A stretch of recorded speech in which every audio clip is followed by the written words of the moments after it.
Every life is a journey, a continuous exploration of what makes us.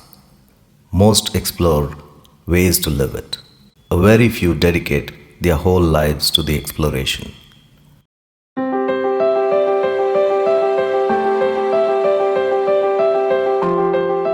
From studying the building blocks of the universe to exploring the vast realm of consciousness, if one can truly say, I have tried, it would be Professor Sreekantan. We have only a handful of people throughout history who can make that claim. Spanning a career of more than 60 years, seeking from the quantum to the cosmic and exploring the realm of consciousness through discerning scientific inquiry, he is still actively contributing through his passion for research. Professor Sreekantan's journey has many facets: a brilliant scholar, a passionate researcher, an institution builder, a philosopher, voracious reader, a doting mentor, and above all, a gentle human.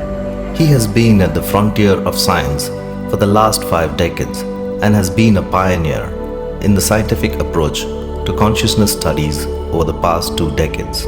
A physicist by training, an experimental physicist by profession, and a student of consciousness study by nature, he is a unique example of the true spirit of dedicating a life to exploration. The renaissance of experimental science in India is Bhabha's legacy. He picked Sreekantan as the leader to realize his dream of making India self-sufficient in variety of experimental sciences. I know Professor Sreekantan. I think now it's almost 50 years since I came in contact with him for the first time when I was a student at the Physical Research Laboratory. For all that he had achieved even by that time, and I'm talking from 1965, 66, he was a very modest person. A person who was very humble, the way in which he deals with others and especially with students. He had a very special way to deal with them, one of encouraging them, one of inspiring them, and that was very unique. To me, anything which is a complex problem, and that problem has a lot of science in it, and without science there is no complexity for a problem. And whenever such a problem is posed, I always used to go to him, and he used to break it up into the elements in which you can start understanding it. Professor Sreekantan, he is, I think, the most jovial, friendly person, and I think it's not easy to find such a person. He is very active, all the time working, thinking about something or other of the experiment, and absolutely I think it was a joy to work with him. As a director, I think he did a lot to start new areas of research and to encourage people to take up new areas of research and give all support. Bharata Shastrajna Kantamalalo Rajamakutambu Vivu. What that means is, in the necklace of Indian scientists, you are the crown jewel. Professor Sreekantan may be the only scientist in the world who has worked deep underground laboratories at a depth of 2.7 kilometers underground, then on the surface of the earth using various cosmic ray air shower experiment, on mountain altitude at Uti, and also on balloon experiment several hundred kilometers above the earth's surface. Initiated by Bhabha into high energy physics and cosmic ray studies, Professor Sreekantan was the keystone to many of the pioneering groundbreaking researches conducted in India and the world over, ushering a paradigm shift in the scientific understanding of high energy physics. From 15,000 feet deep underground to 2 kilometers high in the atmosphere, and satellite payloads to carry out X-ray studies in space, as the director of TIFR, he helped Professor Swaroop in establishing GMRT, the world's largest radio telescope at Kodat, and Professor Ramnath Kaushik to establish the second highest optical telescope at Hanle. Professor Sreekantan was instrumental in setting up vital facilities from concept to implementation.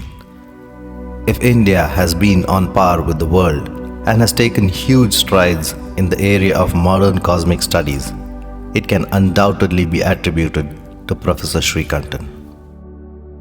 His journey started in the traditional temple town of Nanjangud in the year 1925. Being the fifth son in an orthodox Brahmin family of the famous Ayurvedic practitioner B.V. Pandit and Lakshmi Devi, young Sreekantan was exposed and groomed to the regimen of acquiring traditional knowledge and practices. Being exposed to the processes of manufacture of Ayurvedic medicines, recitals, and traditional practices of sacred texts, the young mind was already preparing to launch to a different realm of exploration. With brothers pursuing varied interests from Ayurveda to philosophy and Marxism, Professor Sreekantan traces to the fact that he had Marx in one hand and Shankara in the other, which influenced his whole exploration of life. Very early in his life, he became interested in the philosophy of science and the scientific way of looking at everything. There's an age gap of 9 years, so I don't know much about, I don't have much interaction with him. We had a guru called Narsim Bhatt, and so I studied this Prasthanatraya we call. So I know little philosophy, and Sreekantan is a great philosopher. So whenever we meet, we will be discussing these philosophical matters and derive, pleasure out of that, and know many things also. See, hard work and knowledge is something that I should say I inherited from my father and from my brothers. My father was exceedingly hardworking. He would get up very early in the morning, and then he would sleep almost around 10 o'clock in the night. We all wondered about the way he used to cycle even at the age of 55, 60. And he also used to play tennis. So even at that age. So hard work was something that was, I think, he caught on from my father. My brother also, he was very studious, and he was a scholar in not only Ayurveda, which he studied in Mysore Ayurvedic College. My father also was a graduate from the Mysore Ayurvedic College. And he also had a lot of interest in philosophy.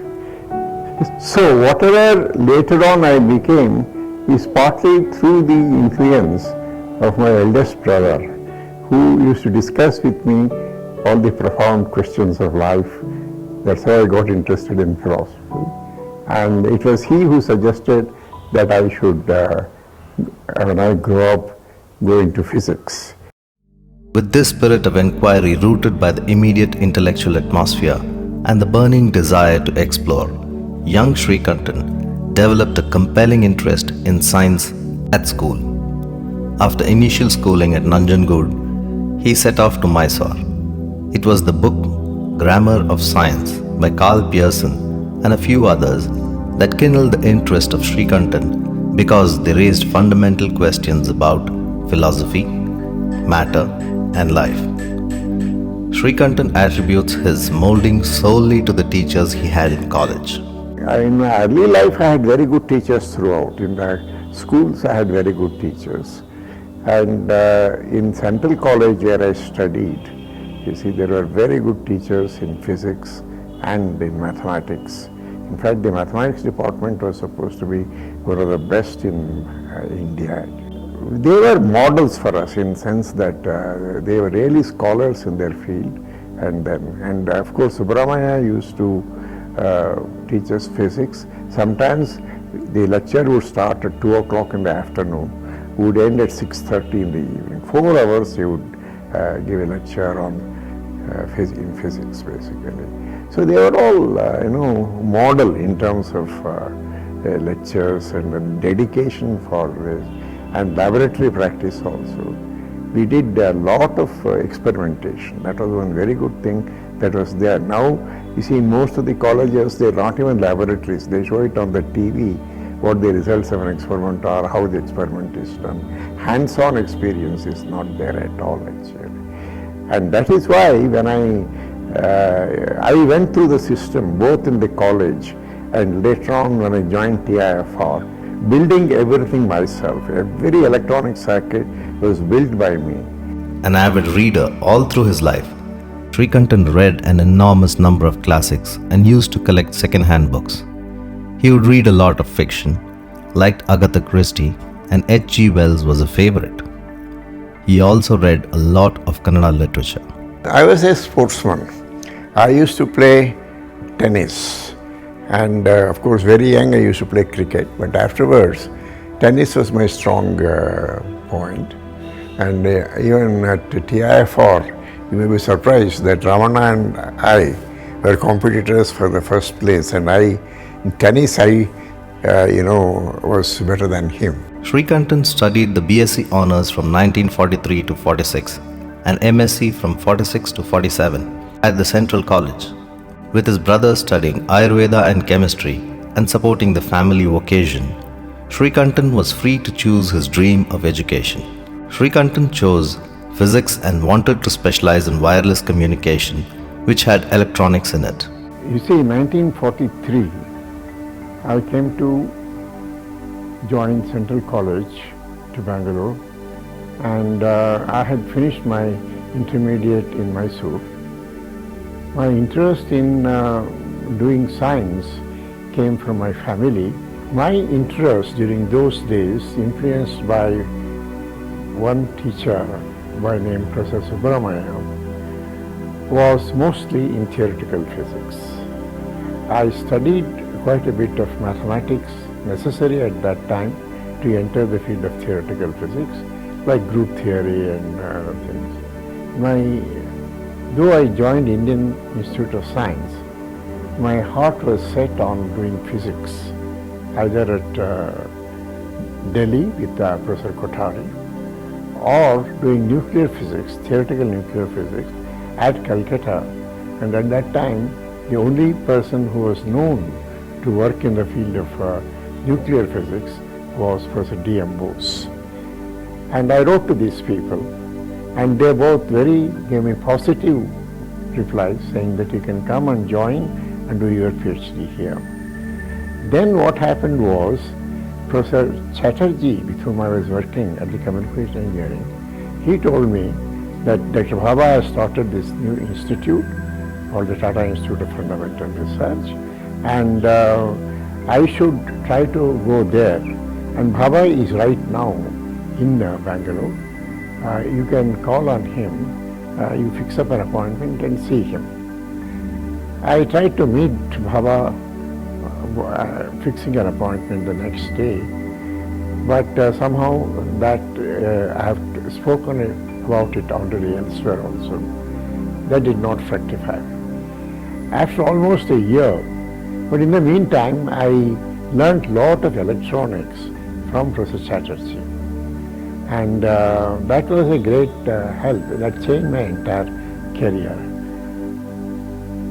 Next year I applied for TIFR, and when I went to Bombay for the interview, first I was interviewed for experimental physics. Bhabha was the chairman of the committee, and there are 2 or 3 others. And later on I was asked to come, I was to go back, and then another committee interviewed me, with again Bhabha there, and then Professor Kosambi, who was a mathematician. So as soon as I entered, Bhabha told them that, look, I have examined his physics, it's okay, now you can examine him in mathematics. So they asked me a few questions in group theory and also determinants and things like that. And then Bhabha said, okay, go, but wait on. Then I waited for some more time. Some other students who had come for interview were interviewed. Then I was called for the 3rd time. When I went there, Bhabha said that, Sreekantan, we have decided to admit you. Now you tell me, do you want to do theoretical physics or do you want to do experimental work? I told him, sir, you have interviewed me, you know best what I am suited for. And he laughed and he said, look, young man, if you join theoretical work, then there is no possibility that you will become an experimentalist. But the other way, there is some small probability that you can still do theoretical work. And I find that in India there are very few people who know electronics. So if I were you, I would like you to join the experimental work, but the choice is yours. Then I immediately said, whatever you say, I accept. That is how I got into the Tata Institute of Fundamental Research. The community was much smaller, but the types of experiments that were done were absolutely fundamental. And the type of equipment that was required for that was fabricated in the laboratories. Not like today, if you want to do an experiment at CERN, you can order many things, you have to design the experiment, and then you have to spell out your requirements, and then the commercial people will come and sell you everything. But during those days it was not so. In fact, we had to do everything with our own hands. There we had a disadvantage in India compared to other countries because nothing was available. And in 1950s, our industry was one of the most backward ones. We did not even produce stainless steel, in to talk of it. And electronics was unheard of, actually, kind of. So what I did and what Dr. Ramana, who was my contemporary at that time in TIFR, he started nuclear physics there. We were going to Muhammad Ali Road, Bombay, buying electronic equipment from stuff. And there would be a lot of electronic equipment which was not suitable for our work, which you had to adapt them to whatever we wanted to do. But we had cheap valves and then condensers and resistors, everything for electronics was available. We had to build everything ourselves. So you see, those days, the type of research was very different, In our country, we had to build everything, and when these scientists came and admired us, it is because we were taking so much interest in building equipment from the scratch, actually. That is the kind of approach we had. That helped us quite a lot. And that gave us tremendous confidence when we went abroad that we are as good as them or better, actually. We went to Polar Goldfields first time. And then we were very happily received by the mining authorities at that time, John Taylor and Company. And by October, Nana and myself started the experiments. Of course, the first thing was to measure the intensity of mu mesons as a function of depth. And then we realized that to do the experiment that he had proposed, we needed very much more type of detectors, this and that. But we continued that, and then as we were getting to some reasonable depth, and also we put a cloud chamber in the mines and started looking at some anomalous events and all that. The mining people said they are going to close down the mines. So we had to leave. Then we went to Khandala, and in a tunnel we did the experiment, the cloud chamber experiment. Then it so happened in 1958, you see, Ramanamurthy had joined us even on the first experiment, second experiment. He was keen on doing underground experiment. So he found out that the mines had not closed down and they will continue for some more time. So that is how we went again back to KGF. And then we, as you know, you are part of it, we started the air shower array at the top, and then we had already started an experiment in Ooty for air showers. So as an extension of that, we started this work. That activity we started in 1951 lasted till 1992 in Polar Goldfields. A variety of experiments were done. And of course the most important was the neutron cosmic ray neutrino detection, basically. And then we ran for almost 10 years the search for proton decay. Professor Sreekantan was asked to select a site for high energy cosmic ray studies using high altitudes. He visited various locations and finally chose Ooty as an ideal site for doing cosmic ray studies, and work began here in 1955. One of the important characteristics of Professor Sreekantan, which sets him apart from many other scientists, is his emphasis on developing state-of-the-art instruments in-house. And it was this emphasis and his unique capability as an experimentalist which allowed a small group of scientists, most of them students of Professor Sreekantan and himself, to develop world-class instrumentation with meager resources that were available then, and with those resources do world-class science. And it continued for many decades. But this concept that you must develop instrumentation in-house so that you can optimize your detectors to suit exactly the physics or the science that you want to pursue, and also to do in a cost-effective manner, as well as in case the instrument fails, to be able to repair it, because the instrument was designed in-house. And this is a tradition that got deeply ingrained in all of us. Then in early 1980s, a situation came when the emphasis grew on other areas of science such as high energy physics, and the scientists working in cosmic ray physics started to move over into high energy physics, and the activities at UT started to decline. He said that many times in past people have said that there is no future in cosmic ray physics.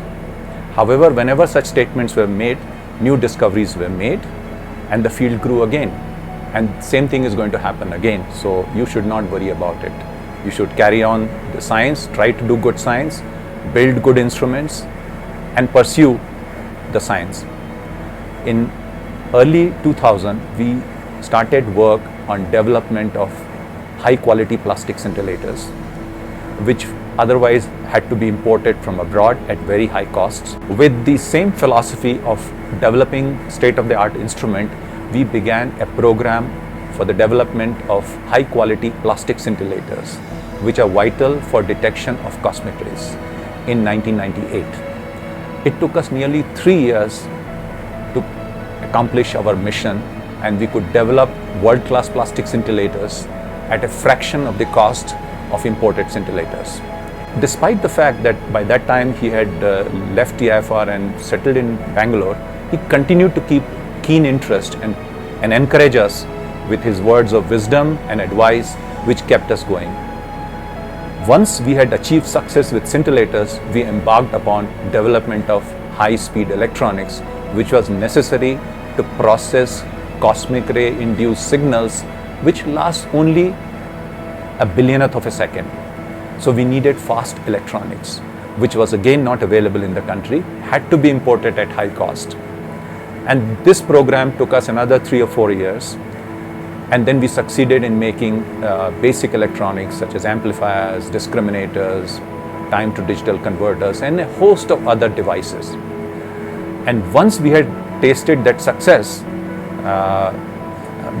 all of us working in the laboratory now had the confidence that we can take up even more challenging problems. As a result of this vision of Professor Sreekantan of giving emphasis to high quality instrumentation, we are now again competitive internationally. Professor Sreekantan, apart from performing his normal duties as director, had some very interesting qualities which are worth discussing. One of the things that soon after taking over as director in 1975, he realized that there are not enough persons coming into experimental programs, and especially in programs that require large-scale development of instrumentation. So he decided to do something about it. And after a lot of discussions within the faculty, with colleagues and so on, he came up with an idea of recruiting people directly after MSc in a traineeship program, and subsequent to a 2-year period of traineeship, successful candidates could be absorbed as academic members into institute. He faced enormous opposition to this scheme from almost all of his colleagues, but he felt that there is a serious problem and that needs to be addressed. As a consequence of this program of direct recruitment, nearly 40 of us, including myself, were recruited over a period of 3 or 4 years. It is that group of young scientists in the late 70s and early 80s who today form the backbone of experimental program in TIFR. I would consider this to be possibly the greatest legacy of Professor Sreekantan, of training a large number of not only his own students but colleagues and students of other colleagues into experimental sciences. And when you look back and see the contribution in cosmic ray physics that have come out of India, you would see a connection to Professor Sreekantan in some way or other, if not in the first generation, maybe second generation, third generation or fourth generation. I think that basically sums up his impact on this field of science. In fact, Sreekantan also did the first satellite, a mini satellite, was called Bhaskara, and that had an X-ray payload. He was basically my first mentor and PhD guide, and I continued to work with him for a couple of years till he became the director. But eventually, as it turned out, he was my PhD examiner, and he is the one who read my thesis and so on. So that was a very fruitful mentorship I had from him from 73 to almost 81. So 8 years was my on and off relationship with him as student and guide. And I think his persistence with me and letting us do the way we are, and a lot of independence he gave, which encouraged us and so on. And not only that, he also gave us a job in between, even before we finished our PhD. So and he had that much of belief or faith that yes, we will do something, and so we always had this, you can't let him down. He planted the seed that germinated into a big effort and led to the growth of X-ray, first balloon-borne X-ray, rocket-borne X-ray, ultimately satellite-borne X-ray. So you can see that his research activities span from depth of 10,000 feet deep underground to several hundred kilometers above the Earth's level to space. So very few people are there who have such a broad canvas in which they have contributed, right from particle physics, cosmic rays to X-ray astronomy to TV camera astronomy. So there is this span of his activities which you find very rare. In fact, I can't think of anybody else who has contributed to such a wide ranging areas of research as he has done. There was a big international collaboration between MIT, that is Massachusetts, in Institute of Technology in the US, a Japanese scientist, Minoru Oda, and Sreekantan and few others, and scientists from MIT. And Oda was the brain behind this, and Sreekantan, with his tremendous experimental skills, was one of the people who was responsible for working with it. They made a collimator of a very interesting kind. A set of wires were there like a grating, and when the rocket rotated, they will get blips of the source depending upon in which direction it was, and they got to know the direction of the source within about 1 degree or so. Even within 1 degree, if you look at a telescopic picture, there are millions of stars. But finally they found out which was the star, and it was a star in the constellation of Scorpius, and they identified the source. And this was the first identified X-ray source, and really gave rise to X-ray astronomy, which produced black holes and neutron stars and every kind of wonderful things. And this was the first beginning. In this, he participated in this experiment in MIT, and then he came back to India and started X-ray astronomy there. And astronomers like Professor Agarwal, many other, Manchanda and many others, Rao, they all started X-ray astronomy because of the leadership of Sreekantan, and including Kasturirangan, who became an X-ray astronomer. He started as an X-ray astronomer, subsequently became a space scientist. Sreekantan was an expert in establishing collaborations across the world. In fact, some of the collaborators are still continuing their collaboration. That is, generation after generation, the established collaborations are continuing. All the work at Ooty was carried out jointly with him and many other Japanese scientists. I don't recall all their names offhand, but even today, the major grapes program that is going on under the leadership of Professor Sunil Gupta has two Japanese scientists who are permanently sitting in Ooty, and they are doing this job. So similarly, his efforts at MIT has led to continuing collaborations in X-ray astronomy, especially in the early days. Sachio Hayakawa of I think Nagoya University and his collaborators used to come to Hyderabad to fly balloons with instruments for looking at X-ray sources in the sky. So in this way, it's a rare collaboration that continues without change over the years. He established collaborations with Durham for deep underground work, with Professor Wolfendale and others, and they brought in some part of the equipment, mainly neon flash tubes, and here the scintillators were built here in India, and they built a huge detector for doing deep underground cosmic ray studies.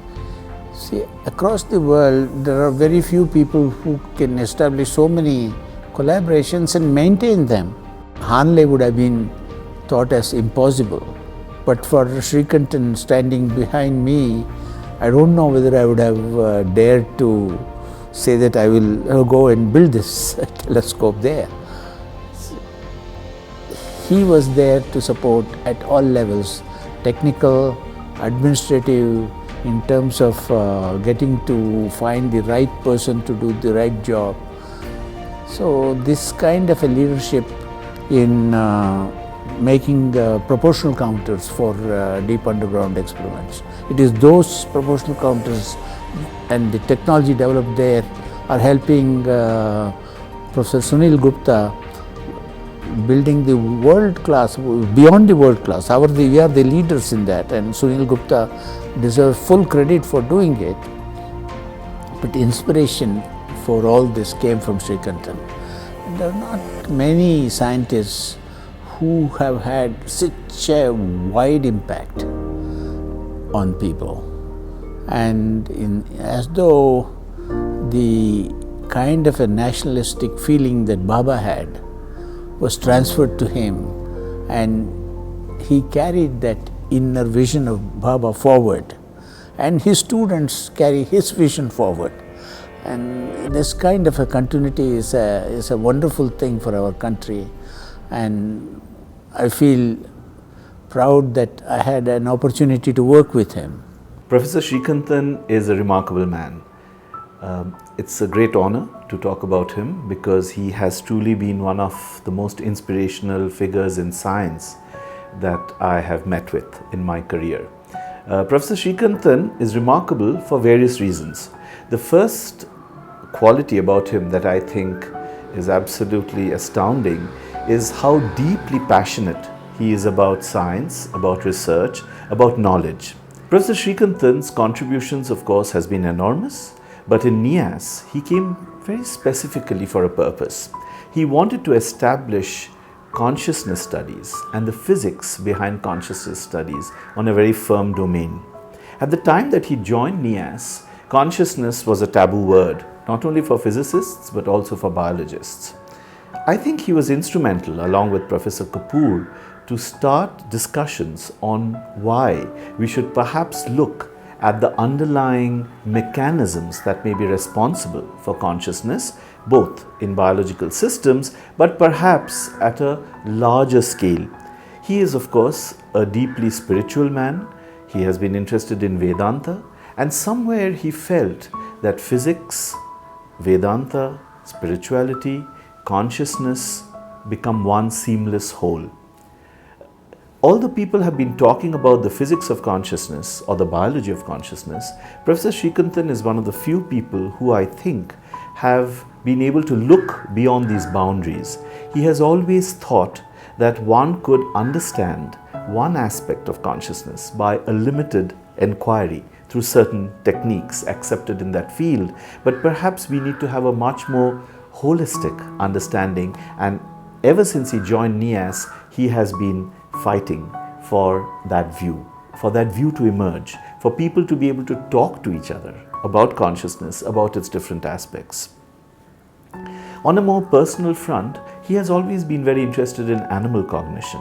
So when I joined NIAS, and in fact he was one of the few people who at that point encouraged me to work on animal consciousness, animal cognition, because he felt that by understanding the non-human species, we would be able to understand the evolutionary biology of consciousness, and he thought that was an important aspect that we need to understand, because after all, we as humans are biological beings as well. One of the most astonishing qualities that Professor Sreekantan has is, as I said, his undying love for knowledge. If there is any paper that he thinks might be remotely interesting to any of his colleagues or associates, he would be the first person to email it to them. So many times he has stopped me or some of my other colleagues in the lift, in the corridors, and has immediately launched into a fascinating discussion of certain aspects of science that he perhaps is not very familiar with, but he's ever willing to learn. He is one man who I have found, in spite of his deep knowledge, has never been afraid to say that I do not know much about this. Could you tell me a little more? And this quest, I think, this search for knowledge is what has driven him till now. He is still willing to listen to every speaker who comes to NIAS, engage with him or her, and learn and push forward the boundaries of learning. I also wanted to narrate another story of Professor Sreekantan when he was in TIFR, when he was director of TIFR and I was a doctoral student. This was in the late 1980s. It so happened that my father met with an accident in Calcutta. And in those days, when there were no STD booths, of course there were no mobile phones, we were extremely dependent on the ordinary telephone, what is now the ordinary telephone, to be able to communicate.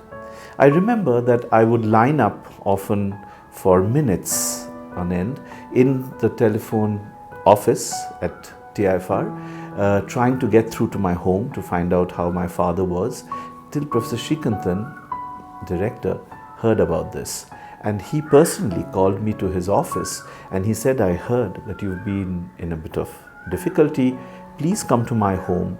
Please use my personal telephone, which is in my residence. My wife will help you. Please talk to your family as much as you want from my home.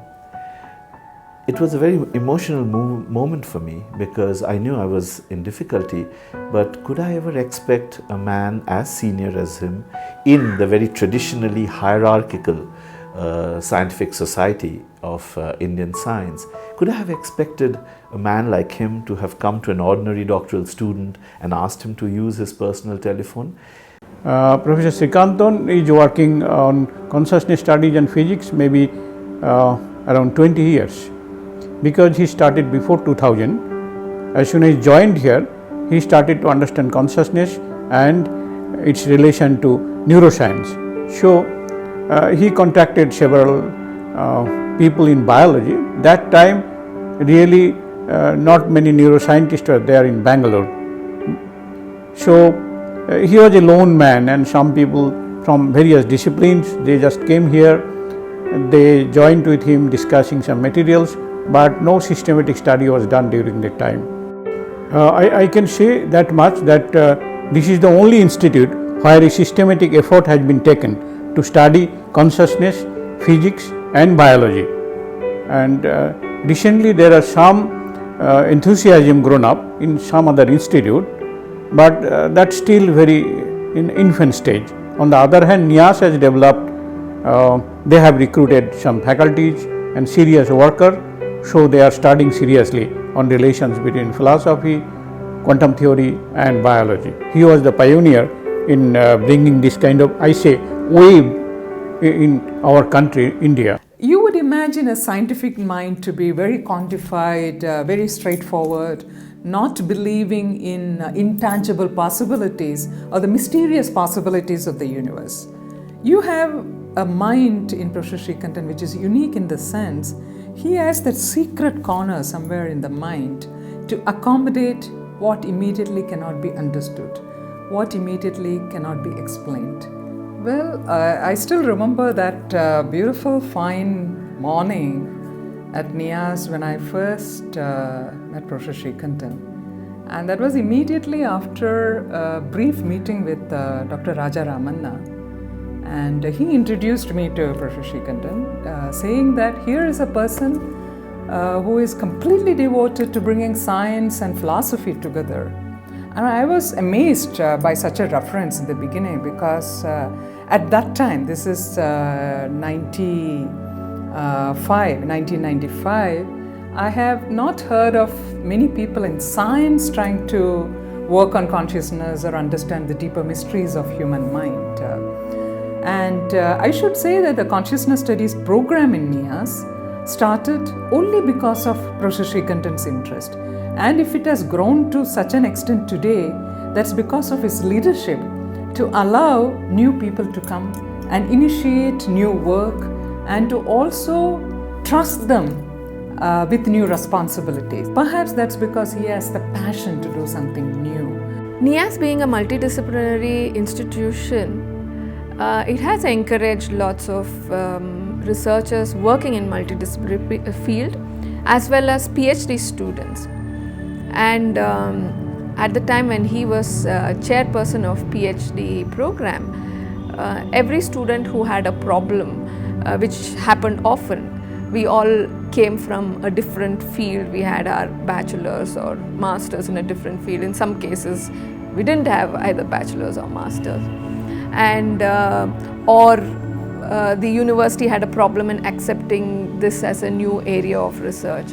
He took personal interest. In more than one case, he has visited and attended committee meetings in the university representing one student, the case of one student, and fighting for how and why that particular study is important, and probably that particular study can be done only by that student because of his multiplicity of his background.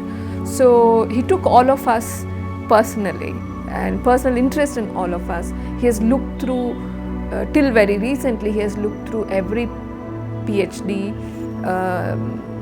proposal, every PhD thesis. He has attended every PhD colloquium, asked pertinent questions, and it amazes us sometimes.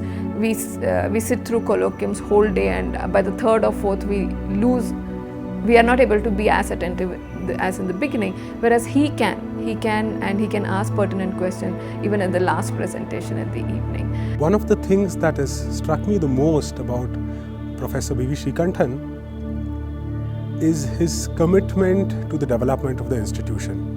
I've seen how deeply he cares that NIAS, whatever the people at NIAS do, be one of the premier institutions in those fields. He's always striven and encouraged all of our students and faculty that we be at the cutting edge of what we do and that we do it in the best way. I remember how there was this book in the library, a book by the Italian Indologist Roberto Calasso, that the library had got because I had ordered it, and he came and he saw it in the display section, and he went up to the librarian and asked her if he could issue it, And when the librarian mentioned that this person is ordered for it, so they have first rights to borrow it, he made a point of making sure that I didn't want it before he got them to issue to him. He didn't need to do that, and we all would have just let him take it, but he made a point of insisting that they asked me first and that I gave the go ahead, and then he issued the book for himself.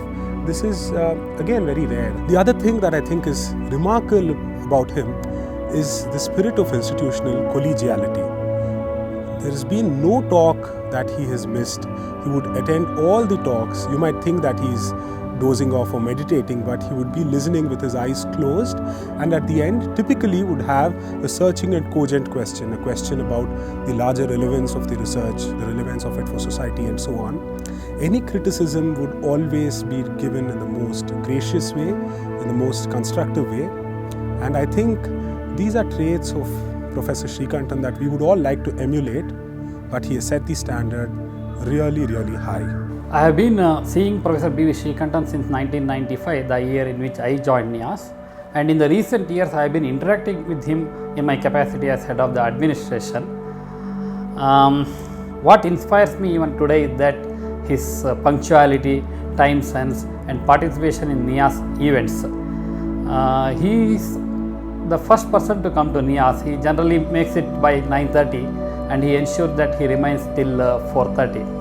Also, whenever there is an event in NIAS, again he is the first person. I could see him in the lecture hall, particularly when the Wednesday talk is arranged. So it has been always a pleasure to me to work with him. Apart from project, in fact, he has been guiding me in NIAS finances also rather. So I never had any difficulty, and his advices were always of great help to me, and it was so smooth to work with him. We are all aware of scientific contributions of Professor Sreekantan. We are all aware of his administrative contributions in science administration, in nurturing young scientists and so on. But one of the facets which not many people may be aware of, the most important person in his life who has played a seminal role in making Professor Sreekantan what he is, and that is Mrs. Sreekantan, who unfortunately passed away about 10 years back. Mrs. Sreekantan was a total contrast from Professor Sreekantan.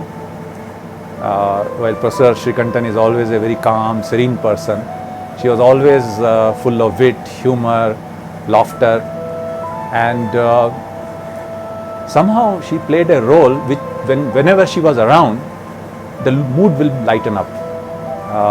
I remember her visits to Ooty, when we would be making all-night observations for months together, and the family members will be exhausted because the male members will come tired early in the morning, sleep through the day, and they are never available.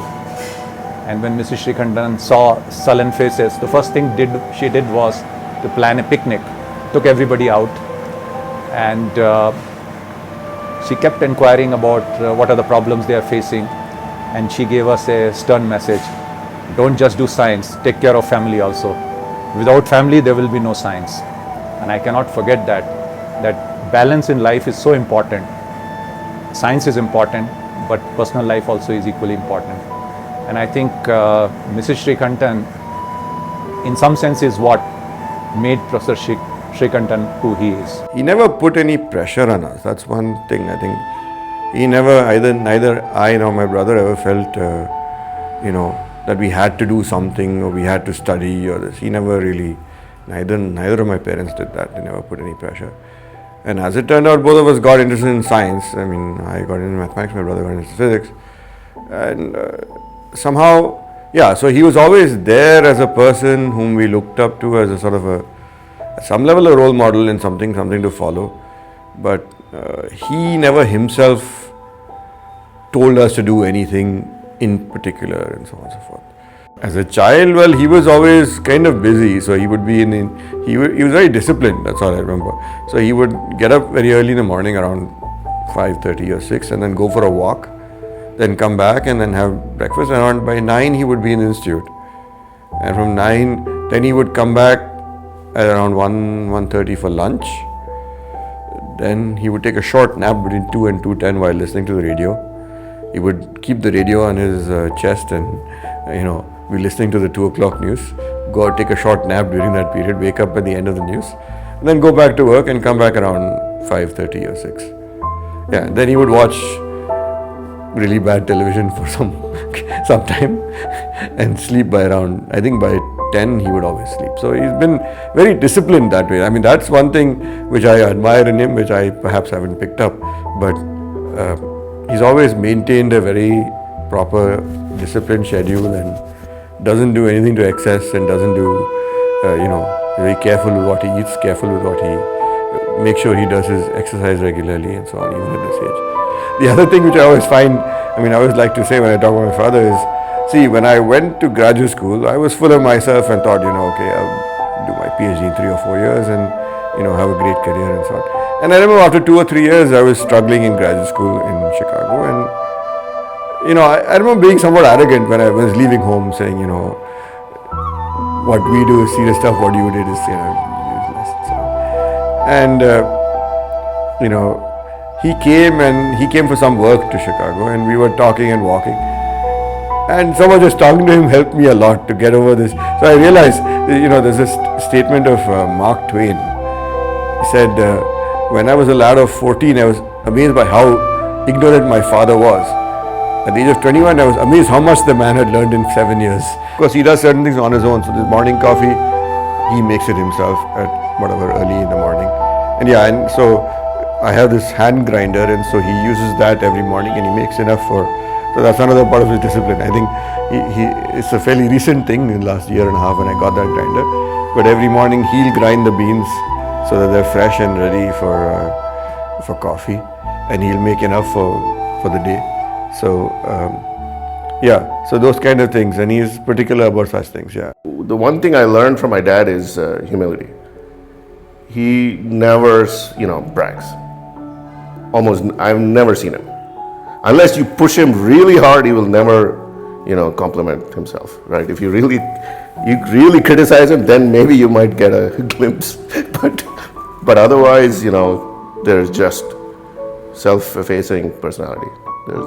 Even at home. So some people have this two-faced thing. Outside, they're one way, and at home, they're completely different. This is not the case. Sometimes, because I told you I was a lazy guy always, he would drag me to go for a walk with him in the morning.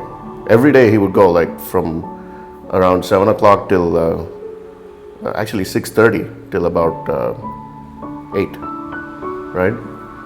For almost 5 months.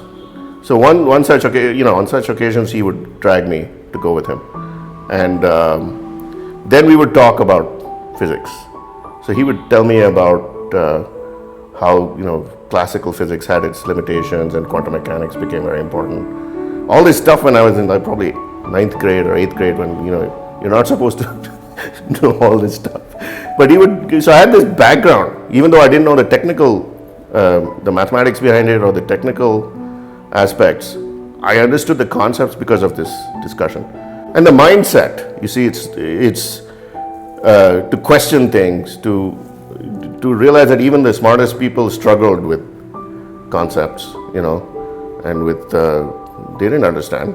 Well, the thing is, he would always, even now he does this, he would always relate the discoveries in physics and particle physics especially, and cosmology to ancient Hindu philosophy. Yeah, he very rarely, but you could tell he's a very deeply emotional person. He hides it pretty effectively, but it comes up sometimes. So, my mother's death was not a good thing.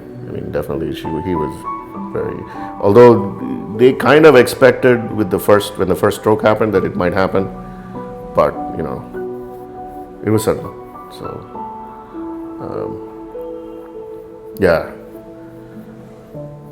he's still every day in the evening, there's a picture of my mother there. He lights up an incense stick and he puts it in front of her every evening, without fail. He worships her basically. So, Professor B V Sreekantan joined NIAS, to my mind, getting attracted with the work, personality and the iconic nature of Dr. Rajaramana. Dr. Rajaramana was the first director of National Institute of Advanced Studies. I don't think NIAS would have attracted him if Dr. Rajaramana was not here. He picked up an area about 20 years back, consciousness, which after 25 years is considered as a frontier of science. And consciousness is truly interdisciplinary. I think it goes to the credit of Prof B V Sreekantan that when NIAS was being talked as an interdisciplinary institute by J.R.D. Tata and Rajaramana, he chose an area which undoubtedly is interdisciplinary to the largest extent. Here you have a role of the quantum physics, you have a role of mathematician, you have a role of the neurophysicist, neurochemist, you have a role of the philosophers, you have the role of social sciences, you have the role of the scriptures, the religious people and all that. So, very imagination of a program which didn't exist perhaps anywhere was the mind of B V Sreekantan. And I think just the presence of B V Sreekantan inspires us to do more. And when our young students come and they get admitted to NIAS, I think the first person to my mind which attracts them is Professor B V Sreekantan today. Everybody says that the eminence, the work should be combined with humility and ethics. But truly, if you really look in life, how many are there who are able to combine eminence, ethics, values, inspiration, being humble? Then you find that there are a few like Professor B V Sreekantan. He would not talk, make much fuss about what should be the value system like most of the people do today. He is a silent demonstrator that how to live a life. Actually, those who are aware of what Gita describes, I think it is example by which you live, which is the true way of passing on your understanding of life. He is rare of the rarest example who has demonstrated over a long period. His actual scientific work now is about nearly 70 years. He joined in 1947, TIFR. 70 years you demonstrate the excellence, human values, ethics and build the institute and build the people is remarkable. Whenever I think that I have to take a decision and I am finding myself inadequate to take a decision, I just walk to his room and sit opposite to him and discuss whatever is in my mind, whether it would be in the interest of NIAS. And he is in a very sagacious way, would tell straightway that this is good for NIAS, this we should be doing, this we should not be doing. See, we take great pride in the doctoral program of NIAS because it's a very unique program and we get some of the best people. And NIAS is very fortunate that he of course excels in consciousness. He has brought together the quantum mechanics, the philosophy, the neurosciences, scriptures all into it. But to me he is much beyond consciousness. He is teaching us how NIAS should be conscious institute.